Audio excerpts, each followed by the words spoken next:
Bonjour à toutes et à tous. Bienvenue dans ce troisième épisode de l'été philosophique. Donc l'été philosophique, bronzé malin, bronzé philo.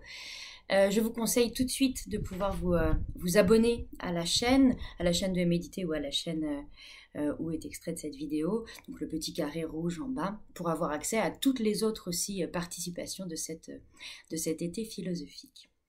Alors, aujourd'hui, nous allons nous intéresser à une notion chère à Bergson, que l'on trouvera d'ailleurs dans ce recueil, La pensée et le mouvement, mais qui se trouve plus précisément dans la conférence, ou en tout cas l'essai qui est transcrit ici, qui s'appelle Le possible et le réel, essai écrit par Bergson la première fois en 1930, dans une revue suédoise. Et nous allons nous intéresser à cette notion particulière qui est la création continue d'imprévisibles nouveautés, ou création continue ou jaillissement perpétuel d'imprévisibles nouveautés dont parle Bergson, et qui est importante dans le sens où elle fait un point d'ancrage, une articulation entre plusieurs concepts très intéressants et importants chez Bergson, et notamment la notion de durée, de temps, et de voir comment il pose le problème du possible et du réel comme un exemple concret ou quelque chose que je trouve très pratique pour comprendre vraiment l'importance de la notion de durée chez Bergson. Donc voilà ce que je vous propose aujourd'hui, que l'on s'arrête quelques minutes sur cette création continue d'imprévisibles nouveautés. Quelle est-elle? En quoi est-ce qu'elle peut nous rendre, comme le dira Bergson, l'enjeu est pas des moindres, l'enjeu est de nous rendre plus joyeux, plus fort, et de permettre de peut-être pouvoir bien vivre.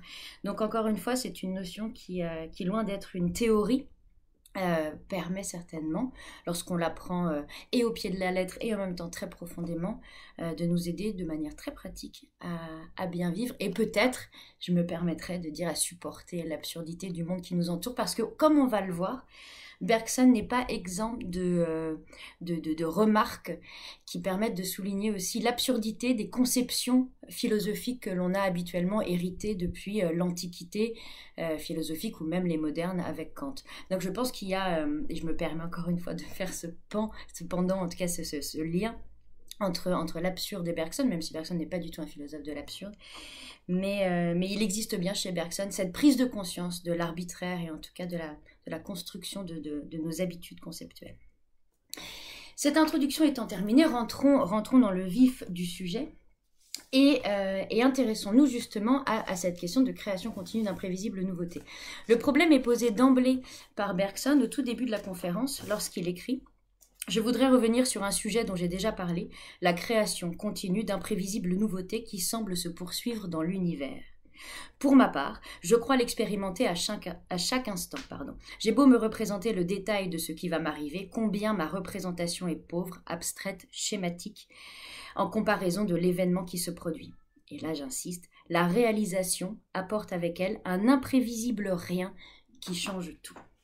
Commence déjà à se dessiner avec cette première citation, qui sont les premières lignes du possible et du réel, l'idée que il y a un renversement possible entre la réalité et le possible. C'est-à-dire que la réalité, déjà, Bergson nous le dit, apporte quelque chose de plus, un petit rien qui change tout.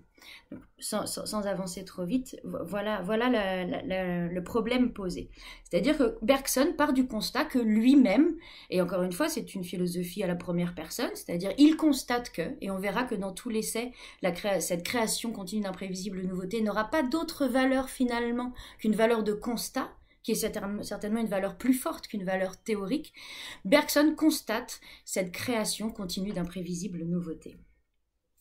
Une fois que le problème est posé, Bergson va rapidement dire en quoi est-ce que cette création continue d'imprévisibles nouveautés est importante, notamment lorsqu'elle est mise en rapport avec la question du temps. Évidemment, Bergson va se poser, reprend l'idée de la question du temps, explique que dans sa jeunesse, il aimait le philosophe Spencer, et qu'il s'est vite rendu compte que finalement, dans cette philosophie-là, le temps ne produisait rien. Or, Bergson va tout de suite montrer que pour lui, le temps est créateur. Et il écrit, donc il s'agit... Que peut-il bien faire? Il parle du temps. Le simple bon sens répondait. Le temps est ce qui empêche que tout soit donné tout d'un coup. Il retarde, ou plutôt il est retardement. Il doit donc être élaboration. Là, on vient de faire un saut un petit peu rapide. Le fait que Bergson fait ce constat de création continue d'imprévisibles nouveautés, et comment est-ce qu'il le rapporte au temps, je dois prendre le temps, sans faire de mauvais jeu de mots, de bien montrer l'exemple que Bergson utilise pour illustrer cette création continue d'imprévisibles nouveautés. Lorsque Bergson fait ce constat, il prend l'exemple d'une réunion à laquelle il doit assister et il montre combien j'ai beau m'être préparé ou j'ai beau avoir anticipé dans les moindres détails comment la réunion allait se passer, qui serait présent, quels seront les points élaborés, à quelle heure a lieu la réunion, à quel endroit. J'ai beau connaître presque tout, quasiment tous les tenants et les aboutissants, malgré la plus grande des préparations, il arrivera toujours quelque chose de plus fort, de plus vif, de plus réel au moment de la réalisation de cette réunion. Ce que veut dire Bergson par là, c'est que lorsque dans le présent j'anticipe quelque chose de futur, avec autant de détails possibles, cette représentation, cette anticipation aura toujours un degré moindre que l'événement présent au moment où il aura lieu. Ce qui est intéressant de voir, c'est que évidemment cette création continue d'imprévisibles nouveautés est quelque chose qui arrive présentement, au moment même où nous la vivons. Et c'est ça que veut montrer Bergson, c'est que le fait de pouvoir anticiper quelque chose ne sera qu'une sorte de pâle prévision par rapport à la vivacité et à la puissance de l'événement quand il se réalisera. Et l'événement quand il se réalisera sera une création. C'est pour cela même que la notion du temps chez Bergson prend cette forme d'un temps créateur, d'un temps qui, et je recite ce que j'ai dit rapidement, un temps qui retarde, ou plutôt qui est retardement. Le temps est ce qui fait que tout n'est pas donné d'un seul coup. Ce qui explique que le fait que j'anticipe un événement ne soit pas grand-chose par rapport à l'événement lui-même quand il arrive, car c'est au moment où il arrive que le temps se déroule et on commence à sentir l'idée de déroulement et de durée, que les choses adviennent. Et c'est lorsque les choses adviennent qu'il y a ce que Bergson appelle ce petit rien qui change tout. Donc on commence à voir que ce constat de création continue d'imprévisibles nouveautés touche à une notion importante qui est celle du temps, et Bergson va aller encore plus loin parce qu'il va dire que bien plus que juste cette représentation du temps, cette création continue d'imprévisibles nouveautés met à mal, ou en tout cas sans mettre à mal de manière radicale, ébranle un petit peu la capacité que l'on a de représentation de notre propre intelligence et de notre capacité de représentation du monde qui nous entoure. C'est-à-dire que Bergson va opposer et articuler, c'est toute la force de Bergson, de pas opposer pour détruire une des parties, mais de pouvoir maintenir ensemble. Donc Bergson va distinguer et articuler la notion d'intelligence et la notion, alors on pourrait dire d'intuition, même si ce n'est pas clairement dit dans le possible et le réel, du moins ce qu'il appelle la perception immédiate. Donc d'un côté nous avons l'intelligence et de l'autre côté la perception immédiate. D'emblée, avant de rentrer dans le texte, il est très évident lorsque l'on connaît et qu'on s'est frotté un petit peu au texte de Bergson de comprendre que l'intelligence est cette force particulière de l'homo faber. L'intelligence est ce qui nous permet de découper le réel et de pouvoir l'utiliser comme un outil pour devenir puissant et du coup fabriquer. Et il est évident que cette notion de création, cette prise de conscience, disons, de création continue d'imprévisibles nouveautés, va ébranler cette puissance de l'intelligence qui est une puissance d'abstraction, qui est une puissance de mécanisation du monde qui nous entoure, mécanisation au sens où on prend des outils, on les bouge et on en crée quelque chose. Parce que cette création continue d'imprévisibles nouveautés est précisément ce qui échappe à cette force d'abstraction et de construction conceptuelle que nous apporte l'intelligence. Donc, Bergson va, grâce à cette notion de création continue d'imprévisibles nouveautés ou de jaillissement perpétuel d'imprévisibles nouveautés, va introduire une faille, en tout cas va souligner un manque dans cette puissance qu'a l'intelligence humaine. Et il va notamment parler de ce qu'il nomme la perception immédiate, dont il donne une définition, encore une fois, dans le possible et le réel. La perception immédiate, va-t-il dire, c'est le sentiment que nous avons d'être créateurs de nos intentions, de nos décisions, de nos actes, et par là de nos habitudes, de notre caractère, de nous-mêmes. Artisans de notre vie, artistes même quand nous le voulons, nous travaillons continuellement à pétrir avec la matière qui nous est fournie par le passé et le présent, par l'hérédité et les circonstances, une figure unique, neuve, originale, imprévisible, comme la forme donnée par le sculpteur à la terre glaise. C'est beau, c'est lyrique.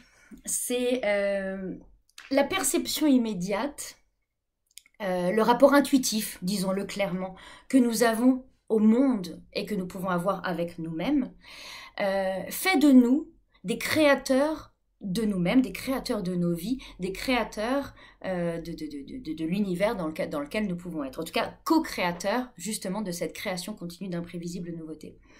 Évidemment, l'intelligence, elle, bien au contraire, ne nous met pas en rapport direct avec ce flux, cet élan, cette création continue d'imprévisibles nouveautés. C'est vrai que les 4 mots mis ensemble finissent par créer une certaine complétude, en tout cas du concept que veut aborder Bergson.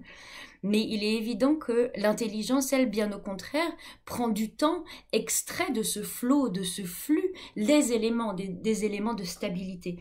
Et c'est ce que va dire d'ailleurs Bergson un tout petit peu plus loin, c'est-à-dire que notre faculté normale de connaître est donc essentiellement une puissance d'extraire ce qu'il y a de stabilité et de régularité dans le flux du réel. Ce qu'il appelle ici notre faculté normale de connaître, c'est notre intelligence, celle qui fait que nous sommes puissamment et profondément des homo faber. Or, et tout le possible et le réel est un essai, très court essai, qui justement permet de combler, en tout cas de compléter cette puissante faculté que nous avons de connaître, qui est notre intelligence, en introduisant cette notion qui est l'intuition, propre et chère à Bergson, portée notamment par ce constat de création continue d'imprévisibles nouveautés. Donc à côté de notre faculté normale qui, elle, extrait l'intelligence, existe cette perception immédiate, cette intuition qui nous rend, alors sans reprendre les termes de Bergson, créateurs de nous-mêmes. Bergson, après, va faire une sorte de parallèle et avec des problèmes métaphysiques, et finalement, plus que juste des parallèles ou juste de prendre des grands problèmes métaphysiques comme des exemples pour montrer justement en quoi il existerait un manque dans notre capacité de compréhension du monde avec seulement cette intelligence. Cette parenthèse va apporter une sorte de révélation des erreurs conceptuelles et, j'ose le dire, des absurdités conceptuelles présentes dans l'histoire de la philosophie et notamment en métaphysique. C'est ce que Bergson va appeler les faux problèmes ou les problèmes mal posés ou les pseudo-problèmes en métaphysique.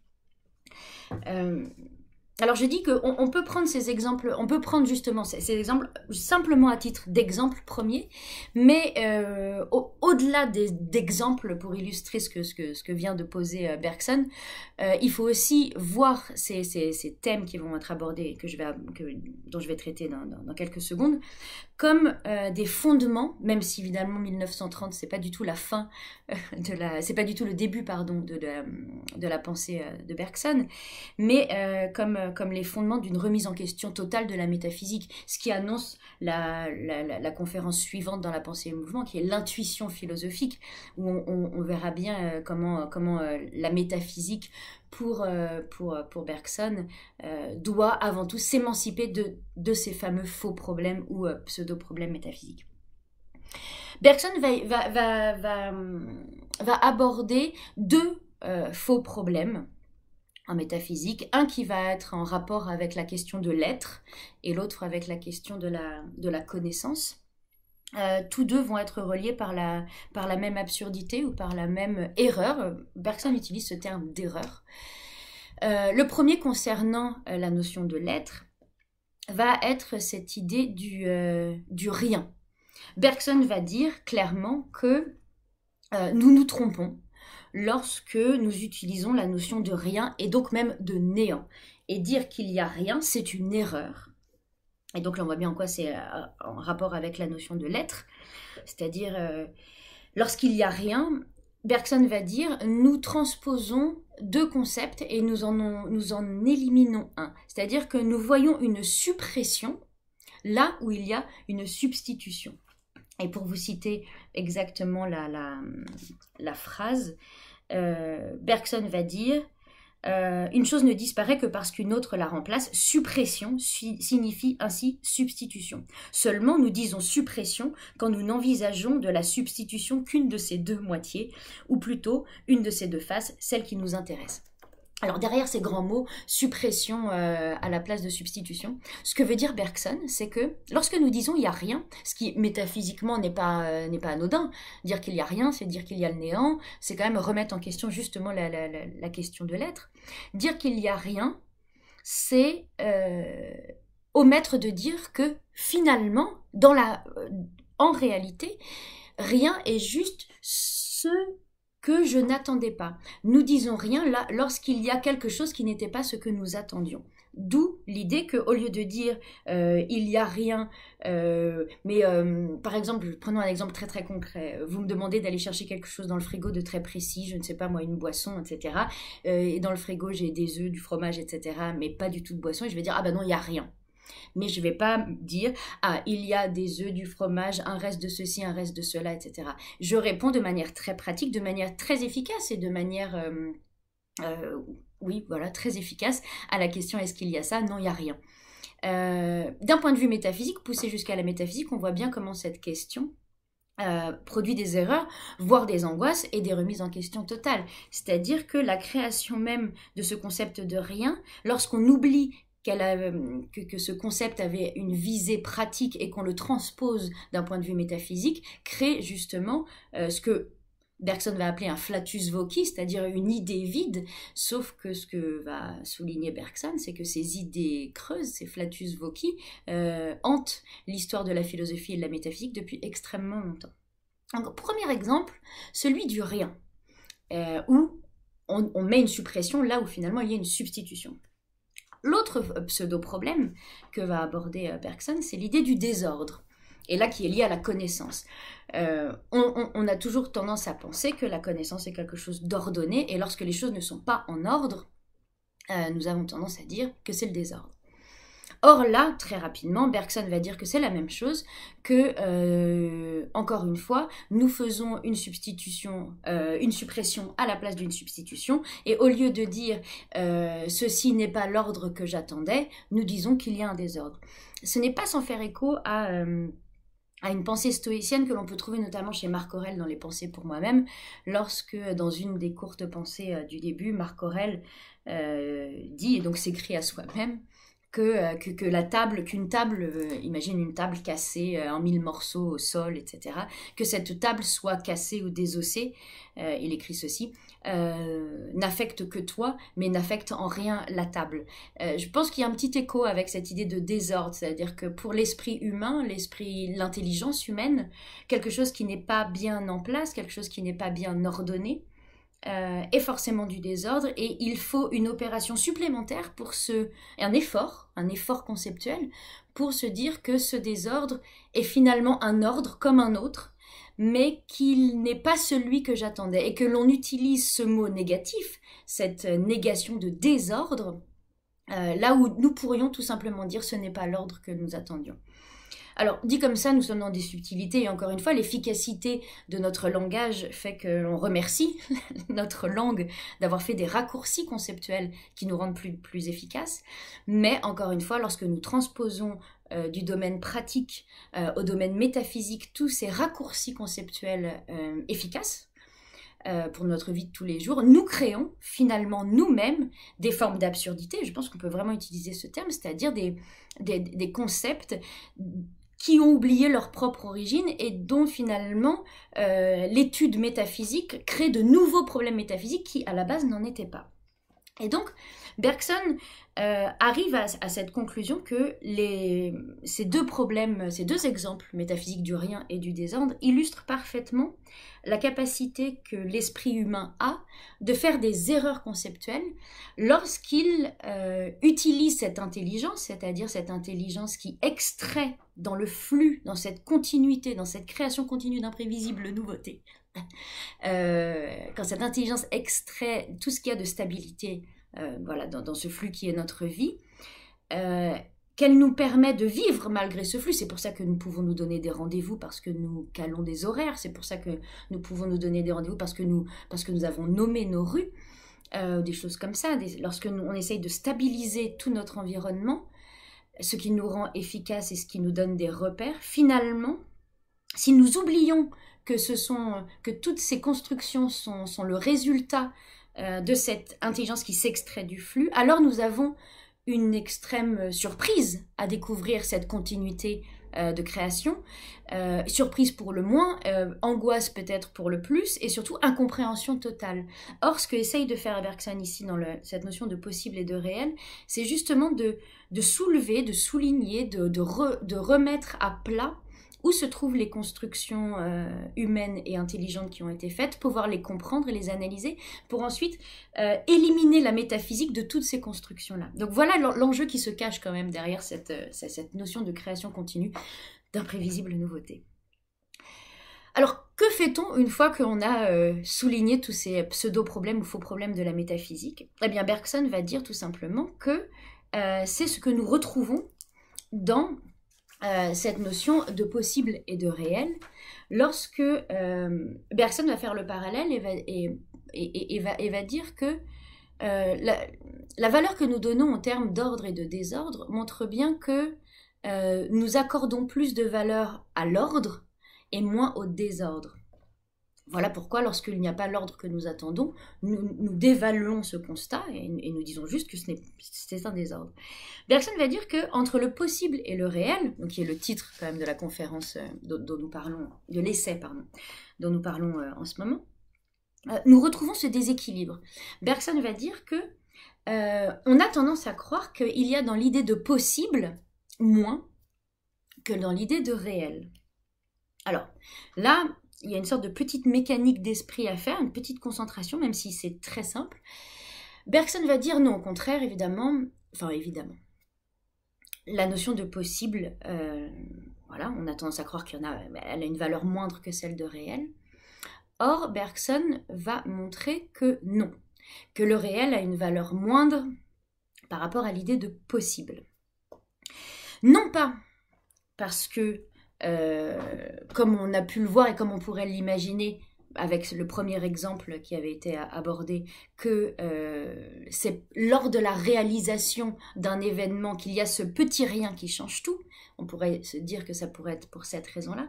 Non, Bergson va dire que le possible est plus que le réel parce que, et là j'annonce ce qu'on va expliquer après, le possible est le réel plus une activité, une action intellectuelle de rétroactivité. Bon, alors là, vous allez me dire, c'est bien beau tout ça. L'idée, c'est que, pour le dire autrement, et je vais prendre le temps de l'expliquer, nous croyons que le possible précède le réel, et Bergson dira clairement non, le réel précède le possible. Et pourquoi cela? Parce que le possible, c'est le résultat d'une action réelle, plus l'idée que l'on en a une fois qu'elle a eu lieu, qu'elle aurait pu avoir lieu avant. Finalement, l'idée de possible n'existe qu'une fois qu'elle a été réalisée. C'est-à-dire que l'idée même que quelque chose puisse être possible n'est possible qu'à partir du moment où elle a été réalisée. Bergson va faire une distinction, il va dire évidemment qu'une idée, que quelque chose est possible rétrospectivement après avoir été réalisée, puisqu'elle a été réalisée. Mais il va aller plus loin, il va dire, cette notion de possible, ce n'est pas que l'idée que est possible quelque chose qui n'est pas impossible. Par définition, quelque chose qui n'est pas impossible est possible, et comme elle a eu lieu, évidemment, elle était possible. Ça, c'est la chose la plus évidente. Bergson va dire, là où encore une fois nous faisons une erreur, lorsque nous parlons de possible et de réel, c'est que nous donnons une signification au terme de possible, non pas négative, c'est-à-dire que ce qui est possible, c'est ce qui n'est pas impossible, mais nous avons tendance à donner à la notion de possible une valeur positive, c'est-à-dire l'idée d'existence avant même d'exister. Une idée de, ce que va dire Bergson, de virtualité. Or, cette virtualité, l'idée qu'une chose puisse être possible avant même d'être réalisée, n'existe que après avoir été réalisée avec un travail rétroactif de la pensée. Et donc, Bergson va le dire très clairement. Il va dire qu'il faut comprendre maintenant que le possible est bien quelque chose qui arrive après le réel. Et on ne peut obtenir du virtuel, de la virtualité, qu'après la réalisation avec ce travail rétroactif de la pensée. Et donc, il le dit clairement à la fin de la conférence. Il faut en prendre son parti. C'est le réel qui se fait possible et non le possible qui devient réel. Ce qui est intéressant, et là je sais que j'ai été un peu rapide et en même temps je vous enjoins à lire ce petit essai qui fait 15 pages maximum, et c'est de comprendre à quel point notre capacité d'intelligence en fait par sa puissance et par l'assurance que l'on a de sa puissance, nous induit en erreur et a tendance à nous créer une représentation qui, toujours dans sa puissance et dans sa rapidité, nous amène à avoir une représentation erronée des choses. Ce qui est intéressant, c'est pas tant de se rendre compte que le possible est finalement une notion qui n'est possible qu'après avoir été réalisée avec un travail rétroactif de la pensée. Ce qui est intéressant ici, c'est de se rendre compte, et là j'essaye de boucler notre petite intervention, que la seule chose réelle, et c'est ce que va dire Bergson, à la suite de « il faut en prendre son parti, c'est le réel qui se fait possible et non pas le possible qui devient réel », il enchaîne, mais la vérité est que la philosophie n'a jamais franchement admis cette création continue d'imprévisibles nouveautés. Ce qui fait que nous sommes capables de faire cette erreur entre le possible et le réel, encore une fois, c'est le fait que jamais dans la philosophie, alors allons-y gaiement, caricaturons un peu et suivons Bergson dans cette voie-là, mais rares sont les philosophies dans l'histoire de la pensée qui ont maintenu ce constat de la création perpétuelle continue d'imprévisibles nouveautés. Souvent, dans l'histoire de la philosophie, à cause ou grâce, après c'est un jugement de valeur, à notre intelligence et la puissance de notre intelligence, nous avons extrait, nous avons formé des idées en dehors de ce flux, de ce flot. Et c'est là, à la fin de la conférence, que Bergson va aborder donc les anciens. Alors quand Bergson dit les anciens, il faut comprendre Platon, les platoniciens. Bergson montre très rapidement comment les anciens ont... figurait que l'être était donné une fois pour toutes, complet et parfait, dans l'immuable système des idées. Et donc pour les anciens, pour Platon, disons-le clairement, l'idée est la forme parfaite même de la vérité et de la réalité, et tout ce qui va être incarné, tout ce qui va subir le temps, va donc être dégradé. Et finalement, le temps apparaît ici comme quelque chose de destructeur, ou en tout cas quelque chose qui, s'il ne défait pas notre effort philosophique de compréhension et de compréhension des idées, c'est-à-dire de l'amour avec un grand A, de la liberté avec un grand L, etc., s'il ne détruit pas ça, en tout cas, ne nous aide pas à y avoir accès immédiatement, et bien au contraire, il y a une nécessité d'effort et d'abstraction pour atteindre la vérité des choses. Or, on le comprend avec Bergson, ce qui va compter dans cette philosophie bergsonienne, c'est justement de garder cette conscience de cette création continue d'imprévisibles nouveautés, de garder éveillée cette intuition qui complète, et qui ne prend pas du tout la place, mais qui complète l'intelligence. Dans l'histoire de la philosophie, les platoniciens, comme le dit Bergson, justement, ont une aversion et même un rejet total envers cette forme vitale du temps qui est un temps créateur. Et Bergson ira plus loin en disant aussi que les modernes, alors quand Bergson parle des modernes, Bergson parle évidemment de Kant, et il va dire aussi que le temps, si là, chez les modernes, le temps n'a plus de valeur de dégradation, ou en tout cas de destruction par rapport aux idées, par rapport à la pureté des idées, à la puissance des idées. Et si là, on rentre dans une philosophie d'un monde plus incarné, le temps n'a pas une autre valeur que simplement un prisme à travers lequel nous sont donnés finalement les éléments du monde ou les choses du monde.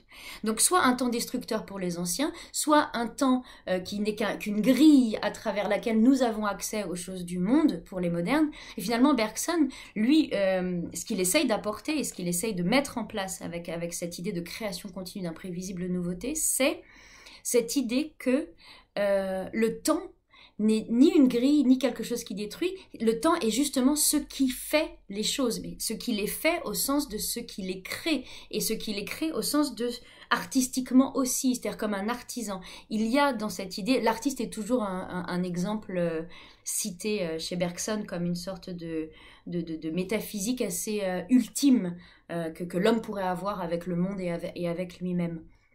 Et finalement, prendre conscience, garder éveillée notre conscience et notre intuition face à cette création continue d'imprévisibles nouveautés, ou ce jaillissement perpétuel d'imprévisibles nouveautés, serait une nouvelle voie qui, et alors là, l'enjeu n'est pas moindre, qui nous permettrait d'être plus joyeux et plus fort. Et c'est vraiment ce que dit Bergson. Nous y gagnerons aussi de nous sentir plus joyeux et plus fort parce que nous prendrons conscience justement du constat de cette création perpétuelle, mais aussi plus fort parce que nous nous sentirions aussi nous-mêmes créateurs de nos propres vies. Et notre faculté d'agir en se ressaisissant s'intensifierait. Et Bergson va jusqu'à dire, les dernières lignes, « Gardons-nous de voir un simple jeu dans une spéculation sur les rapports du possible et du réel », ce qui veut dire, ce que je viens de dire n'est pas une théorie, ce n'est pas le plus important, mais par contre, ce peut être une préparation à bien vivre. Voilà tout le programme que je vous souhaite pour cet été, de prendre conscience de cette création continue d'imprévisibles nouveautés, de ressentir, de laisser l'intelligence de l'année en vacances et de vous de vous sensibiliser et de prendre conscience de cette création continue d'imprévisibilité pour vous sentir plus joyeux et plus fort. Profitez de ce soleil et je vous dis à très bientôt pour une nouvelle vidéo. Merci beaucoup. Au revoir.